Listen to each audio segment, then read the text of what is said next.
오늘 우리에게 주시는 하나님의 말씀은 출애굽기 20장 15절 말씀입니다. 출애굽기 20장 15절 한 절 짧은 구절인데 같이 읽도록 하겠습니다. 출애굽기 20장 15절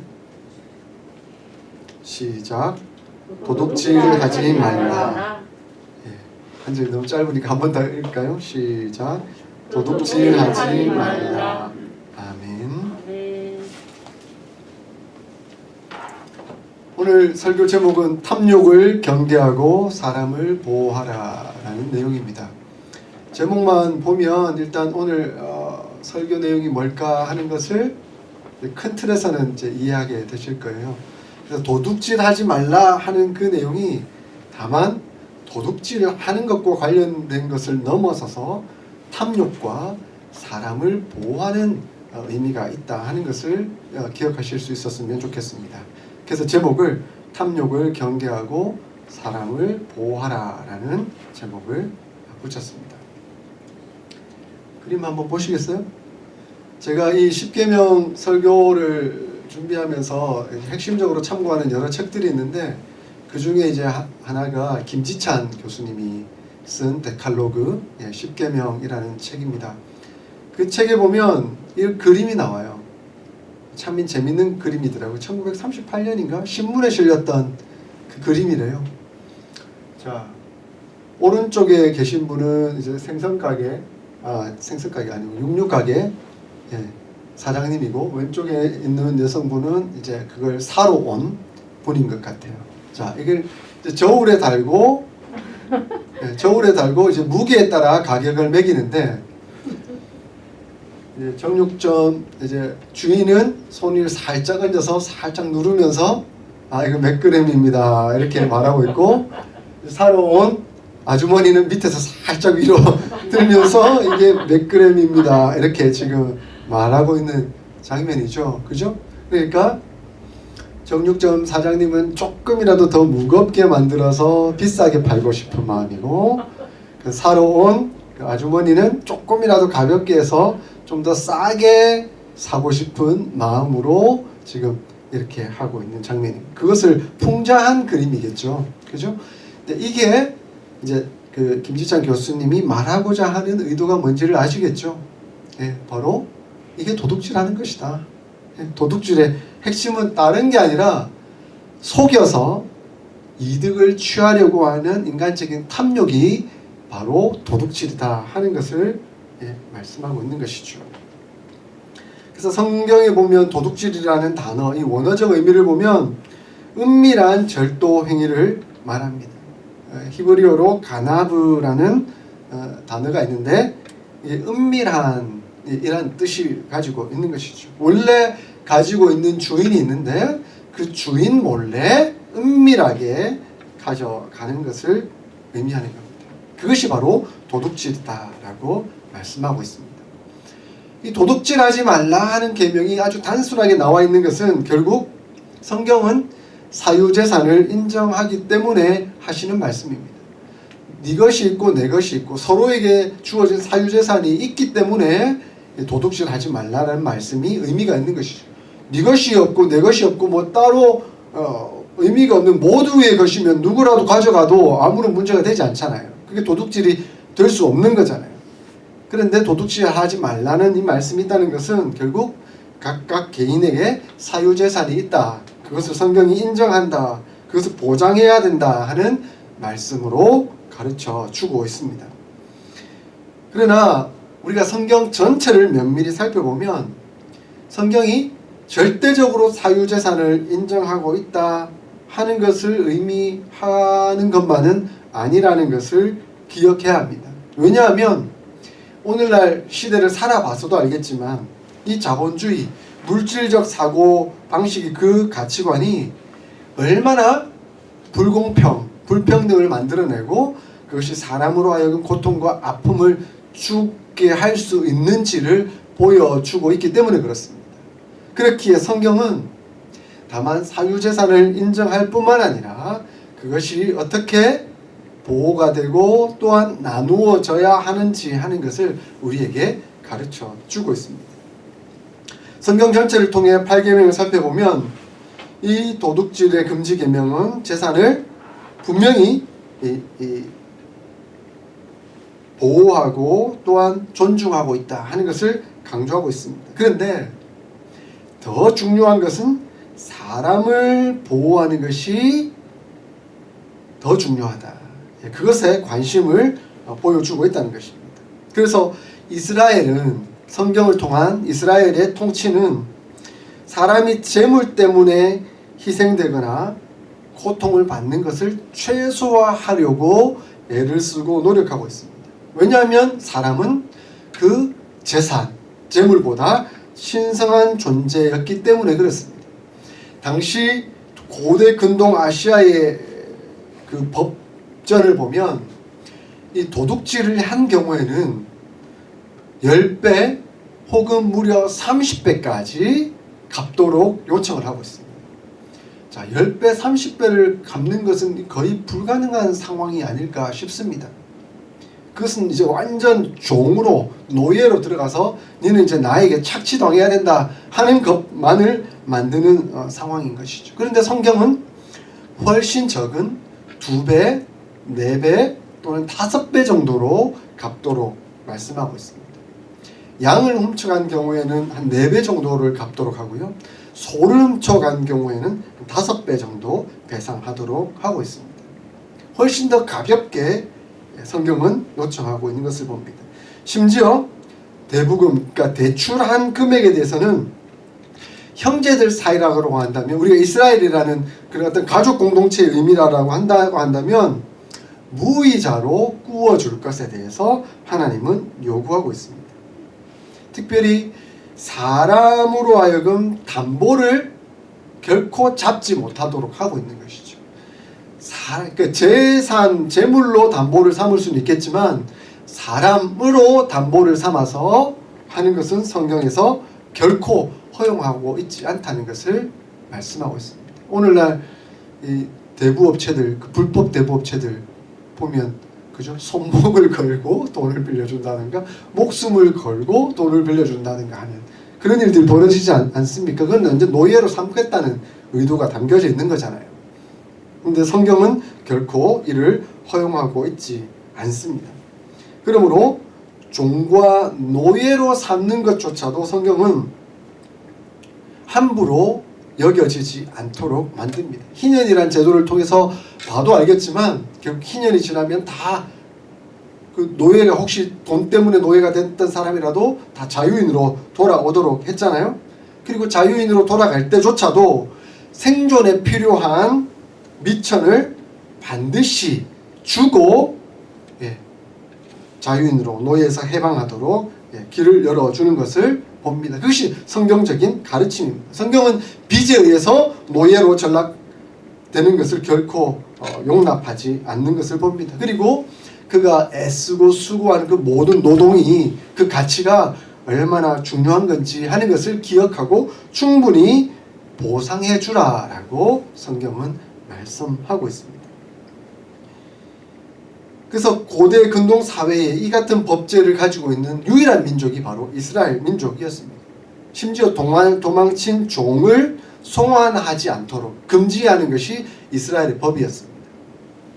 송환되면 어떻게 될까요? 그냥 죽는 것밖에 더 있습니까? 그냥 죽이는 거죠. 종이, 그 주인이, 이 종은 인격을 무시하는 거예요. 내 소유물이니까 내 마음대로 해도 된다고 생각하고 그냥 죽여버릴 수 있는 것을 뻔히 알기 때문에 성경은 그 주인에게 돌려보내지 못하도록 명하고 있는 것을 봅니다. 그러니까 메소포타미 고대 근동 사회와는 전혀 다른 법을 보여주고 있다는 것을 성경은 말씀해 주고 있습니다. 그만큼 사람을 보호하는 것이 더 중요하다 하는 것이 성경의 가르침입니다. 특히 우리가 잘 아는 것처럼 이삭 줍기, 남의 밭에 들어가서 떨어져 있는 이삭을 주워가는 것은 도둑질이 아니었던 거죠. 근데 남의 밭에 들어가서 도둑질이 아니죠. 그 이삭을 주워가는 사람은 어떤 사람들이 하는 거겠어요?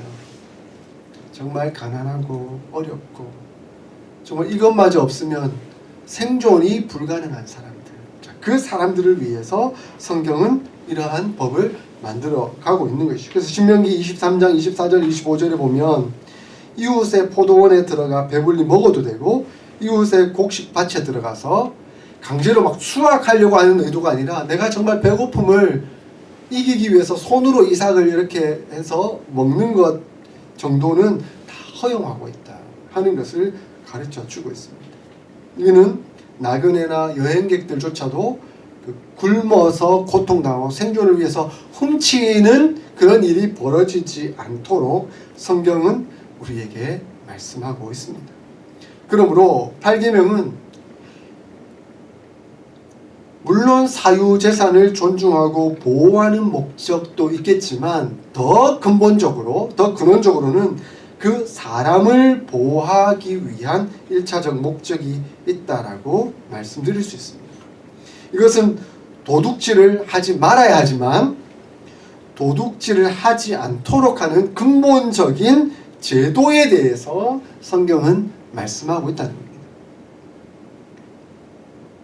도둑질을 할 수밖에 없는 상황을 자꾸 만들어지면 그 사회는 정말 고통스러운 사회죠.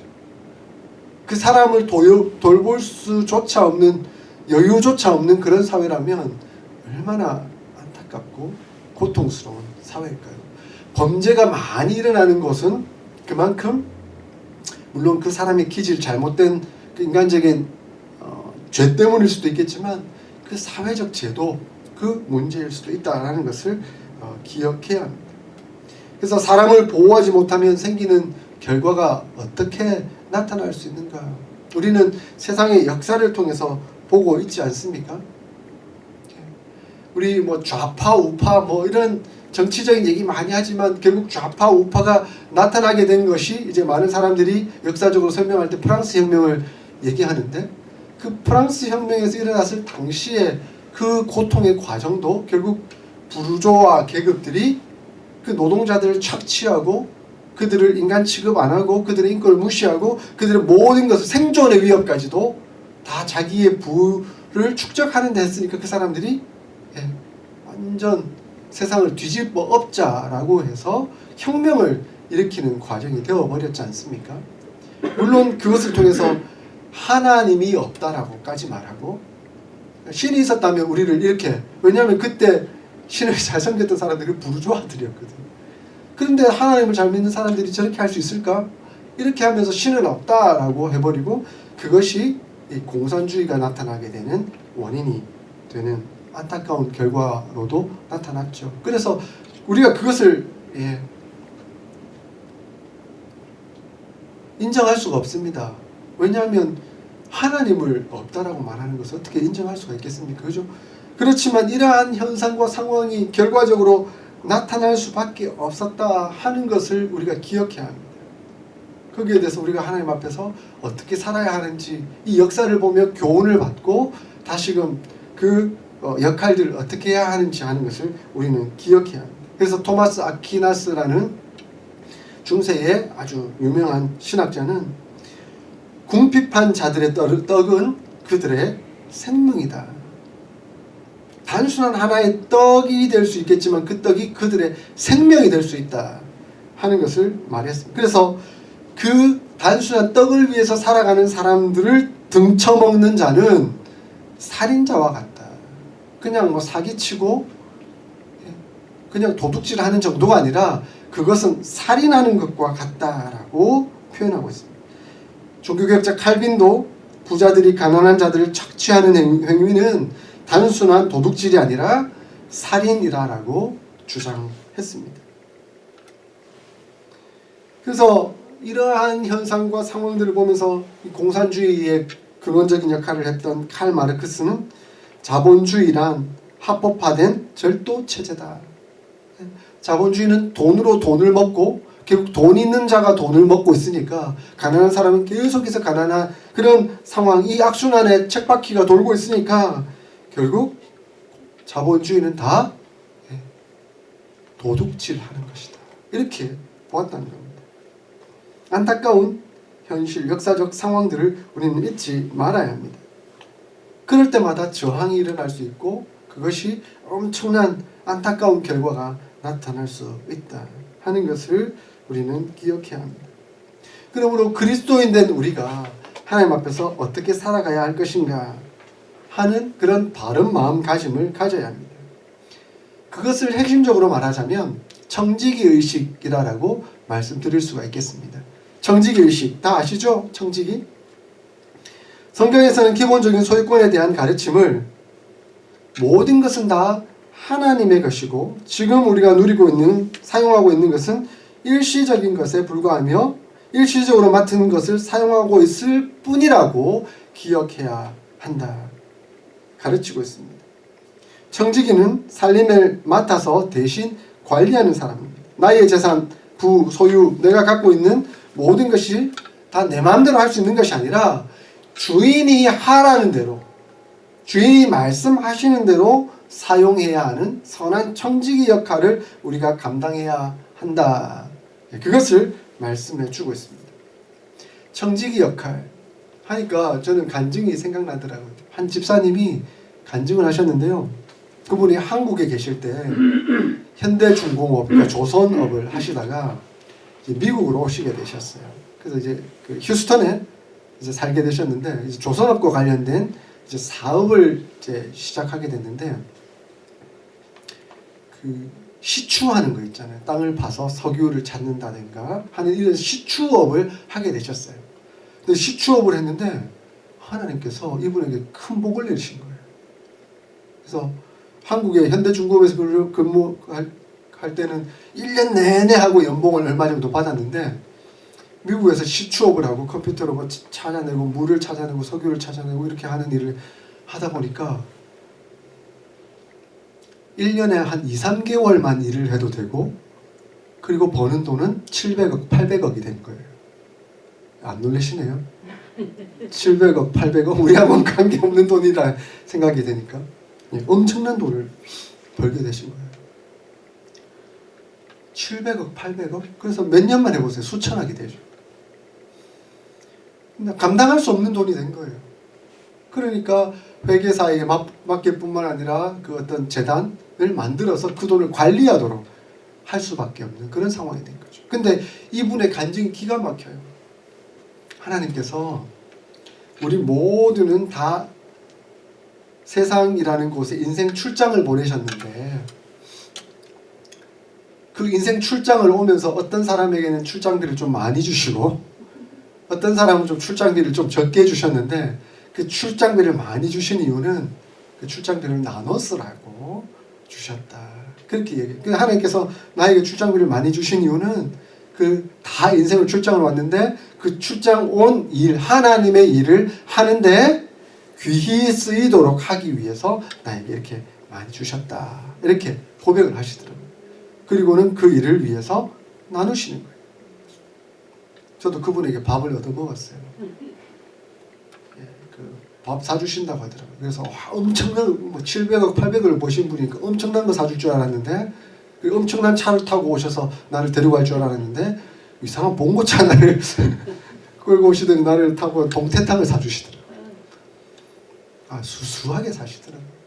돈이 그렇게 많다 하는 게 그게 뭐 자랑하고 펴내려고 하는 주신 게 아니고 정말 쓰일 때 쓰이도록 하기 위해서 그렇게 주셨다 하는 것을 말씀하고 있더라고요. 그래서 하나님께서 나에게 출장비를 많이 안 주신 이유가 나는 험한데 허튼 데 쓸까봐. 예, 그래서 그분들이 이제 같이 도와서 주의 일을 같이 하도록 하기 위해서 그렇게 하시는구나. 이런 깨달음을 얻게 됩니다. 디모데전서 6장 10절에 돈을 사랑함이 일만하게 뿌리다라고 말씀하고 있습니다. 돈 자체가 뭐 문제가 있겠습니까? 돈은 악도 선도 아닙니다. 그 자체는 우리에게 필요한 어떤 도구에 불과한 것이죠. 그런데 그 돈을 사랑하게 되면 그게 죄가 되고 그리고 일만하게 뿌리로 작용해서 더 큰 죄를 낳을 수 있다 하는 것을 말씀하고 있습니다. 그러니까 도둑질하지 말라 하는 이 말씀의 의미의 근본적인 하나님의 가르침은 너희가 탐욕을 주의해라. 탐욕을 경계해라 라고 말씀하고 있습니다.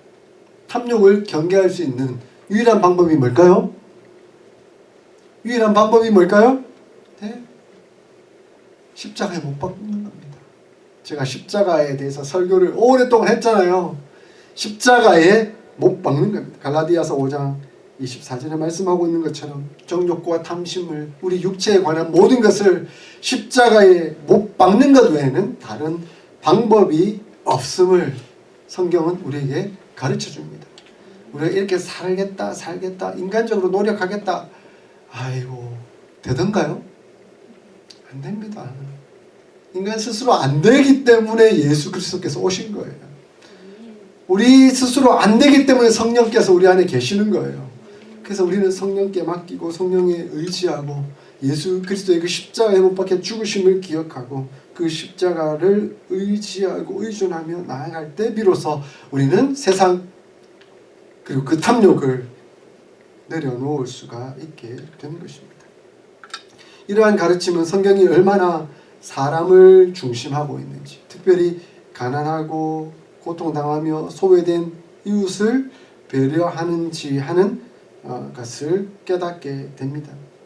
내 소유로만 규결되는, 나만 잘 먹고 잘 사면 돼 라고 생각하는 현대적 자본주의 사회에서 어떻게 이 가난하고 소외된 이웃을 배려하고 돌봐야 하는지를 우리는 배워야 할 것입니다. 자본주의가 한편으로는 그나마 개인의 자유를 존중하고 사유재산을 인정하고 보호하고 하는 좋은 방법이긴 합니다. 그러나 이것이 악해질 때에 이 빈부의 격차가 얼마나 심해질 수 있는지, 그리고 세상의 역사 가운데 공산주의가, 사회주의가 나타나서 결국은 이 자본주의를 수정하게 만들었잖아요. 그래서 수정 자본주의로 나올 수밖에 없게 만들었다는 이 역사적 교훈을 보면서 이 자본주의조차도 하나님 앞에서는 온전하지 못하다. 그러므로 우리가 하나님 앞에서 어떻게 살아야 하는지 하는 것을 늘 말씀으로 돌아가서 살피고 그것을 기억하며 살아가야 합니다. 세상은 끊임없이 합법적 수단, 자본주의라는 그 합법적 수단을 전략으로 삼아서 도둑질하고 있는 거죠. 그것을 우리는 말씀으로 기억하고 그것이 거짓이라는 것을 기억해야 합니다. 그래서 우리는 세상적 방식에 따라 살아가는 것이 아니라 말씀을 따라 살아가는 사람들입니다. 그래서 말씀을 기억하고 말씀을 보면서 말씀의 은혜 가운데 살아가야 되는 거죠. 그래서 말씀을 따라서 우리에게 교훈받는 바, 저는 5가지 도둑질을 하지 않기 위해서 우리 강영환 교수님이 제안해 준 것들을 제가 함께 보면서 덧붙여서 말씀드리려고 합니다. 먼저는 열심히 일해야 합니다. 땀 흘려 일해야 합니다. 에베소서 4장 28절에 도둑질하는 자는 다시 도둑질하지 말고 돌이켜 가난한 자에게 구제할 수 있도록 자기 손으로 수고하여 선한 일을 하라라고 권면하고 있습니다. 그러니까 놀고 먹으려고 생각하지 말고 열심히 일을 하면서 살아라. 그런데 그 열심히 일을 하려고 하는 목적이 나만 잘 먹고 잘 살기 위한 목적이 아니라 가난한 자를 구제하기 위해서 부유한 자가 되라라고 말씀하고 있습니다. 물론 하나님은 우리가 하나님을 의지하고 하나님 바라보며 열심히 일하며 살아갈 때 하나님은 먹을 것, 입을 것, 마실 것 다 책임져 주시고 넉넉히 인도해 주십니다. 근데 그게 넉넉하여졌다라고 한다면 그것을 나눌 수가 있어야 되는 거죠. 그래서 우리만을 위해서 다 쌓아두고, 그리고 그 한 학자가 재밌는 얘기를 하더라고요. 그 스탠리 하워워스라는 이분이 자식에게 물려주려고 라고 말하는 건 다 뻥이다. 제가 뻥이라는 게 거짓말이다 이렇게, 다 자식에게 물려준다는 것, 그것조차도 다 자기를 위한 것이다. 소유, 욕심, 욕구, 죄로 인한 것이다. 이렇게 설명하고 있더라고요. 물론 자식이 잘 살아가도록 이제 준비하고 배려하는 게 필요하죠. 그러나 그것이 오히려 자식을 망치는 결과일 수도 있다는 것을 우리는 기억해야 하는 것이죠. 그래서 나눌 수 있을 때 나누기 위해서 열심을 가지고 일을 해야 합니다. 나누기 위해서 우리가 열심히 일하는 것, 그것이 하나님을 위한 것이라는 것을 기억해야 합니다. 그리고 두 번째, 우리가 가진 것에 스스로 만족할 수 있어야 합니다. 사도 바울은 누누이 얘기하고 있잖아요. 자족하기를 배웠다.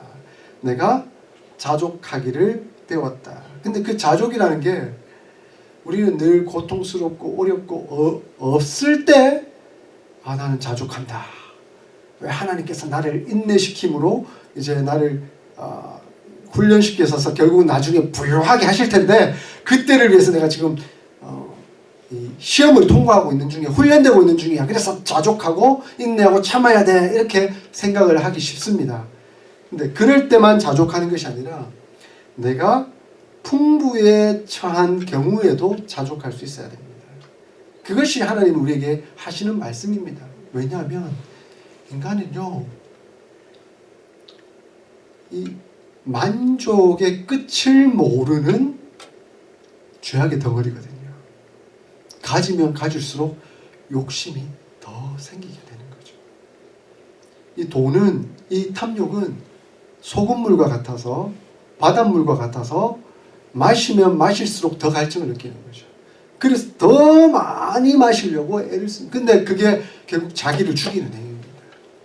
결국 거기에 함몰되어 죽을 수밖에 없는 것이죠. 그래서 사도 바울은 우리에게 부자가 되는 것 자체가 죄는 아니지만 부유하게 되었을 때 거기서 멈추고 탐욕을 부리지 말고 자족하고 나누어 줄 수 있는 그런 마음을 가져야 한다. 그렇게 가르치고 있습니다. 보십시오. 한국 사회를 봐서도 부자들이 더 부자인데 그 부자들이 사기를 쳐서 더 부자가 되려고 하는 그런 뉴스들을 엄청나게 보잖아요. 야, 저 정도 돈이면 우리는 뭐 그런 거 신경 안 써도 될 것 같은데 하는 그런 모습들이 더 많이 드러나잖아요. 그러니까 있는 사람들이 더 하고 있다 하는, 그러니까 그런 불합리한 것을 보면서 밑에 이제 가난하고 이런 사람들은 우리는 나름대로 이렇게 사는데 이 세상을 어떻게 뒤집어 엎을까 이렇게 생각하도록 만드는 그런 과정에 빠지게 되는 것이죠. 더 큰 도둑질은 더 큰 부자들이 하고 있습니다. 그러니까 이것을 하나님 앞에서 어떻게 해야 하는지 하는 것을 기억하고 하나님 은혜 가운데 우리는 그 법에 따라 살아갈 수 있어야 하겠습니다. 그리고 세 번째, 타인의 것을 존중해야 합니다. 도둑질하지 말라 하는 것은 사유재산을 인정하는 것이다 라고, 존중하는 것이다 라고 말씀드렸습니다. 그러니까 내 것과 내 것이 있음을 구별해야 할 줄 알아야 합니다. 그것이 배려입니다. 저는 가끔 저희 집사람에게 말을 합니다. 당신 것이 내 거고 내게 내 거다. 그런 말을 자주 합니다. 우스갯소리로 하는 거지만 가끔은 우리 집에 딸이 그렇게 하는 것 같아요. 아빠께 내 거고 내게 내 거다. 그래서 아빠 뭐 필요해. 그래서 뭐 돈을 주면 내가 나중에 갚을게. 뭐 돈이 있는데도 안 갚더라고요. 그러니까 뭐 이 정도는 애교로 봐줄 수 있지만 그러나 교회 공동체 안에서도 이런 경우가 있는 것을 봅니다. 가끔은 가난한 사람들이, 근데 그 가난한 사람이 먹고 사는 데는 문제가 없어요. 그러면 그것에 만족하고 먹고 사는 것이 문제가 없는 것에 감사하면서 거기에 충실하게 일하면서 해야 되는데 좀 부유한 사람이 있으니까 그 부유한 사람 것을 마음껏 빌려가요. 그리고는 안 갖다 줘요. 그리고 다시 돌려달라면 있는 사람이 너무하네 이렇게 말을 해요. 그건 너무 예의가 없는 거예요. 배려가 없는 거예요. 하나님의 말씀에 입각해서 바른 것이 아닙니다. 그래서 이런 것들을 우리가 기억해야 합니다. 그래서 어떤 사람의 것은 그 사람이 하나님이 주신 것이 있으니까 그 사람이 관리하도록, 그 사람이 잘 나누어 줄 수 있는 것은 그 사람의 책임이지 내가 그것을, 이 사람의 것을 뭐 마음대로 움직이려고 조종하려고 하는 것은 하나님 앞에서 잘못된 것이라는 것을 기억해야 합니다. 그래서 허락 없이, 그리고 허락을 받았다고 하더라도 그 기간 내에 갖다 주지 않으면 그것은 도둑질이 될 수 있다는 것을 기억해야 합니다. 기독교는 결코 공산주의가 아닙니다. 마음껏 막 아무렇게나 가져다 쓸 수 있는 것이 아니라는 것을 기억해야 합니다. 그리고 네 번째, 이제 나누어 가질 수 있어야 합니다. 그죠? 이거 아까 제가 말씀드린 대로 잘 나눌 수 있는 것이 그리스도인의 책임입니다. 저는 한국 교회를 보면서 70%, 80% 이상을 이제 한국 교회가 복지의 역할들을 감당하고 있더라고요. 그런 것을 보면서 한국 교회가 세상에 잘 나누고 있다는 것을 알 수 있습니다. 이름 없이 빚도 없이. 그렇지만 이제 그것을 돈으로 이용해 먹는 목사님 때문에 좀 비리가 드러나고 그런 것 때문에 안타까운 일로 나타나는 것도 보이지만 진짜 나눔을 실천으로 감당하는 그런 분들을 많이 보고 있습니다. 근데 그런 복지재단을 운영되는 것은 다 교회가 뒤에서 뒷받침하고 있기 때문인 거죠. 그 뒷받침할 수 있는 것은 다 성도들이 낸 헌금 때문입니다. 우리가 헌금을 잘 하는 것은 하나님의 나라와 그 거룩을 위해서 이루어지는 일인데 잘 나누기 위한 그 일이기도 한 것이죠. 하나님의 은혜 가운데 이루어지는 일들이기에 그것이 하나님의 뜻이기에 우리는 또한 잘 나누어 가질 수가 있어야 합니다. 그리고 마지막 5번째는 그러기 위하여서는 검소하고 절제하는 생활을 해야 합니다. 디도서 2장 11절 12절에 모든 사람에게 구원을 주시는 하나님의 은혜가 나타나 우리를 양육하시되 경건하지 않은 것과 이 세상 정욕을 다 버리고 신중함과 의로움과 경건함으로 이 세상에 살고라고 말씀하고 있습니다. 그러니까 우리는 이 세상을 살아갈 때 세상의 방법이 아니라 하나님께서 가르쳐 주신 방법, 신중함과 의로움과 경건함을 따라 살아야 한다는 것을 말씀해 주고 있습니다. 이 말씀을 따라 살아간다고 한다면 우리는 검소하고 절제한 생활을 해야 합니다. 여러분 좋은 음식 많이 먹고 싶으시죠? 예, 마음껏 드십시오. 그래서 그 음식을 먹을 때 맛있게 청결하게 깨끗하게 좋게 이렇게 먹어야 되죠. 그런데 너무 비싸게 먹지는 마십시오. 그거는 잘못된 것이 될 수 있는 거죠. 그래서 쓸데없이 막 몇백만 원, 몇천만 원 이런 음식들을 먹는다는 것은 진짜 하루에 1,000원이 없어서 굶고 있는 사람들을 생각하면서 그리스도인들은 그렇게 할 수는 없는 것이죠. 그래서 맛있게 보기 좋게 깨끗하게 먹는 것은 우리가 마땅히 해야 되는 일이지만 그것을 엄청나게 부풀려서 함부로 먹는 것은 하나님 앞에서 합당하지 않은 일이라는 것을 우리는 기억하고 어쨌든 검소하고 절제된 생활을 해나가면서 하나님 은혜 가운데 살아갈 수 있어야 하겠습니다. 김지찬 교수님이 재미있는 얘기를 하고 있는데요. 도둑질하지 말라 하는 이 말씀이 많은 그리스도인들이 다 자기는 아니라고 생각을 하고 살아가고 있다는 것이죠. 나는 도둑질한 적이 없어. 그래서 나는 도둑질과는 상관이 없어 라고 말하고 살아가고 있다는 것이죠. 그런데 이 말씀 탐욕을 경계하고 사람을 보호하라는 이 원치지의 말씀에 입각해서 우리가 생각해 본다면 누구라도 도둑질을 하고 있을 수 있다. 그것을 기억해야 한다는 것이죠. 내가 고용을 당해서 일을 하는데 그 일을 함에 있어서